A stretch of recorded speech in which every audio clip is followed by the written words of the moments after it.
শ্রী শ্রী ঠাকুর মা স্বামীজিকে প্রণাম জানিয়ে আজকের পাঠ শুরু করছি। 1. শ্রীমায়ের জীবনে কোনো চাহিদা ছিল না। আমরা শ্রীমায়ের জীবন দর্শন থেকে মহৎ শিক্ষা পেয়েছি যে জীবনের আনন্দ ভোগে নয়, ত্যাগে। 2.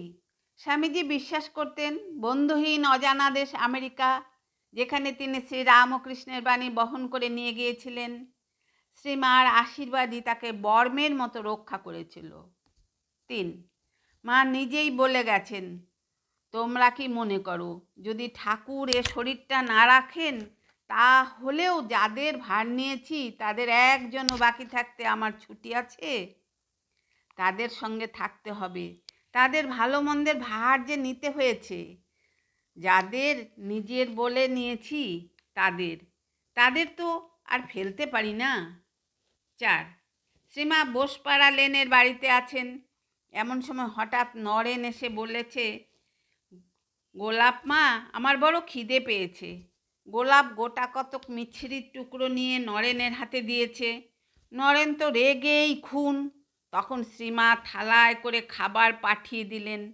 নরেন খায় আর বলে, একেই বলে মা। পুজুরি বামনের মেয়ে মা কেমন করে এমন হলো আমি বুঝতে পারছি না।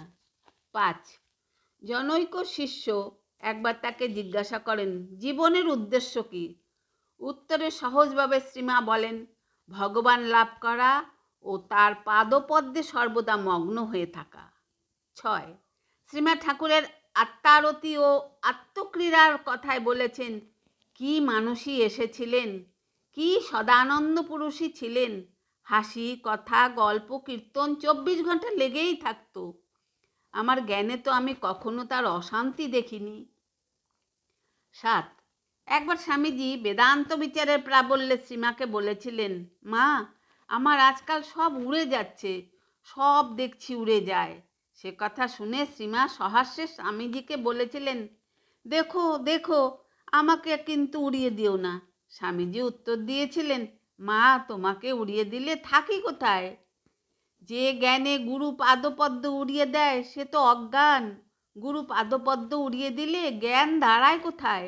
বাস্তবিক স্বামীজির দৃষ্টিতে শ্রী রামকৃষ্ণ ও শ্রীমা ছিলেন এক ও অভিন্ন। 8.